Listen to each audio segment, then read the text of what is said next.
ان میں سے نمبر 1 ایران ہے۔ اگر ہم چلتے ہیں عرب سے مشرق کی طرف تو ایران ایک اعتبار سے یہ بازی لے گیا ہے پورے عالم اسلام پر۔ ان کے مذہبی عقائد، ان کی فقہ سے ہمیں جو اختلاف ہے وہ ہے اپنی جگہ پر ہے، آپ کو معلوم ہے۔ میرے بارے میں کسی کو اشتباہ نہیں ہو سکتا اس اعتبار سے۔ میری جس درجے دشمنی رکھی گئی ہے، جس طرح میرے سر کا جو ہے مطالبہ ہوتا تھا، 2 ہی آدمی تھے پاکستان میں کہ جن کے سر مانگے گئے، ایک کراچی کے وہ شاہ بلیغ الدین صاحب اور ایک میں۔ تو اس حوالے سے وہ اپنی جگہ پر اختلاف ہے، لیکن اس حقیقت کا اعتراف کیے بغیر نہیں رہا جا سکتا۔ پورے عالم اسلام میں یہ واحد مسلمان ملک ہے جس نے بہرحال اپنی شریعت، اپنے عقائد کے مطابق ایک مذہبی انقلاب برپا کیا، اور پورے عالم اسلام میں مذہبی سطح پر حکومت کی سطح پر فنڈامنٹلسٹ صرف ایک ملک ہے کہ اس پہلو سے ایران ان کا ٹارگٹ ہے، ٹارگٹ نمبر 1 ایک خاص اعتبار سے۔ ٹارگٹ نمبر 1 ایک دوسرے اعتبار سے ہم ہے، وہ میں بعد میں عرض کہوں۔ چونکہ حکومت کی سطح پر فنڈامنٹلزم ہے اور وہ آیا ہے ایک عوامی انقلاب کے نتیجے میں، پھر ان کے پاس تیل کی دولت ہے، اس کے خلاف اکنامک سینکشنز بھی ہو جائے تو اگر لیبیا کھڑا ہو سکتا ہے تو بارہ وہ بھی کھڑا ہو سکتا ہے، اور نقشہ وہ دنیا کو دکھا چکا ہے کہ لڑا دے ممولے کو شہباز، یہ نقشہ بھی اس نے دکھا دیا۔ یہ ہے ایران کا معاملہ۔ نمبر 2 پاکستان۔ پاکستان 400 برس کی تجدیدی مساعی کا امین، امانت دار۔ پورے ہندوستان میں مجدد الفسانی رحمت اللہ علیہ، شاہ ولی اللہ دہلوی رحمت اللہ علیہ، سید احمد بریلوی رحمت اللہ علیہ، ان کا جہاد، پھر اس 20ویں صدی عیسوی میں یا 14ویں صدی ہجری میں علامہ اقبال جیسا مفکر، مولانا مودودی جیسا مصنف، مولانا الیاس جیسا مبلغ، شیخ الہند جیسا مجاہد حریت، پورے عالم اسلام میں ان کا پیرلل کوئی نہیں۔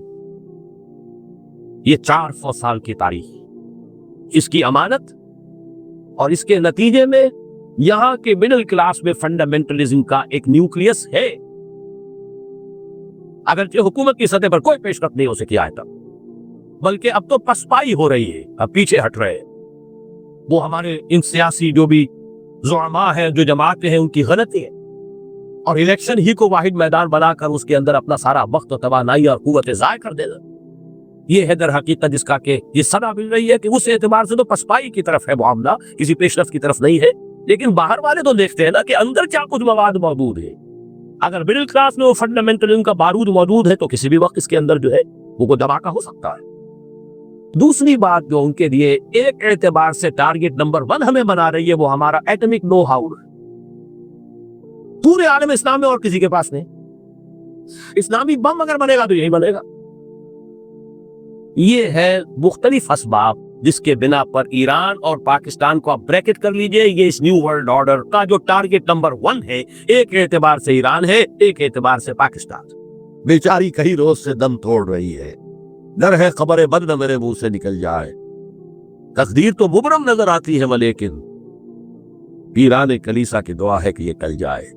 تو پہلی بات میری ختم ہوئی، عالمی نظام خلافت دنیا کی تقدیر مبرم ہے، ہو کر رہے گی، اس میں کسی صاحب ایمان کو کوئی شک، کوئی شبہ، کوئی ریب نہیں ہونا چاہیے۔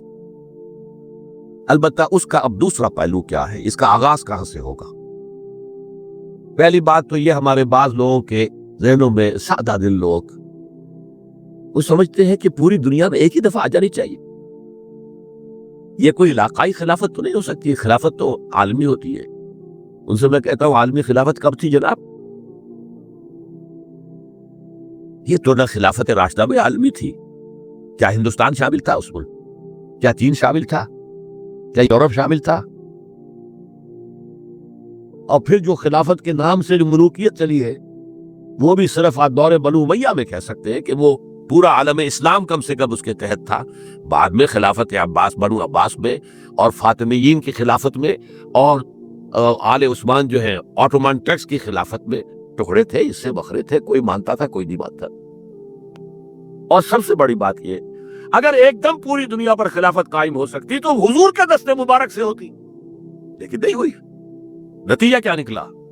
ایک ملک میں حضور نے قائم کر دی ہے، جزیرہ نما عرب، یہاں خلافت اب خلافت قائم ہو گئی، حضور خلیفہ ہے۔ اس کے بعد آپ کے خلفائے راشدین نے پھر اس کو وسعت دی، شرقاً غرباً شمالاً۔ 3 کالمز نکلے ہیں فوجوں کے، صحابہ کرام کے 3 کالمز، ایک ایسٹ ورڈ، ایک ویسٹ ورڈ، ایک نارتھ ورڈ۔ ایک عراق کو فتح کرتے ہوئے ایران میں پہنچ گیا، خراسان تک چلا گیا۔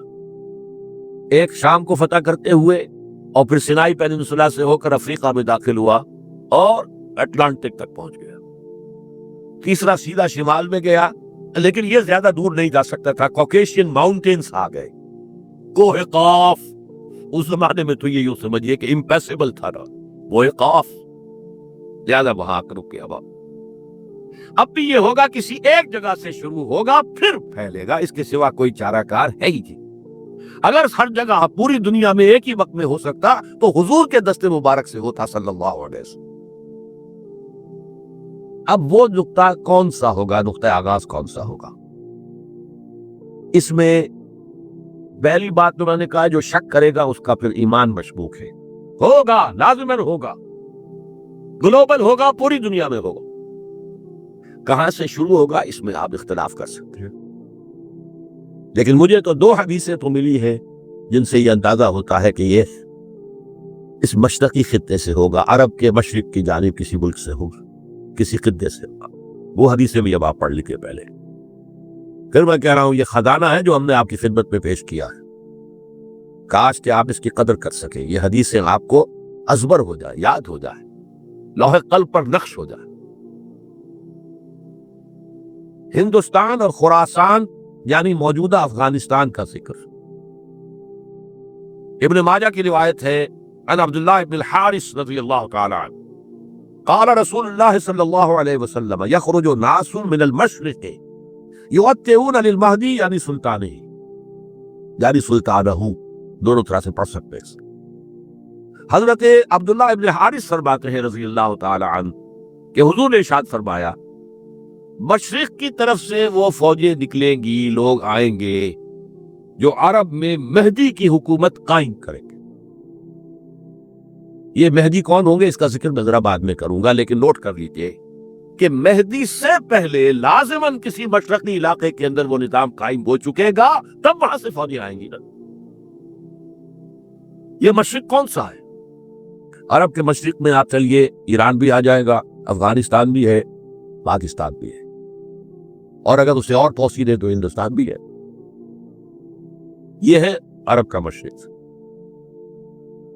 اس سے فوجیں جائیں گی۔ اس کا کیا مطلب ہے کہ اس میں سے کسی جگہ پر نظام خلافت پہلے قائم ہو جائے گا تاکہ وہاں سے فوجیں جائیں گی جو جزیرہ نمائے عرب میں حضرت مہدی کی حکومت کو قائم کریں گی۔ اب دوسری حدیث سنیے، یہ سنن ابن ماجہ کی حدیث تھی جو میں نے آپ کو سنائی، آپ نے پڑھی۔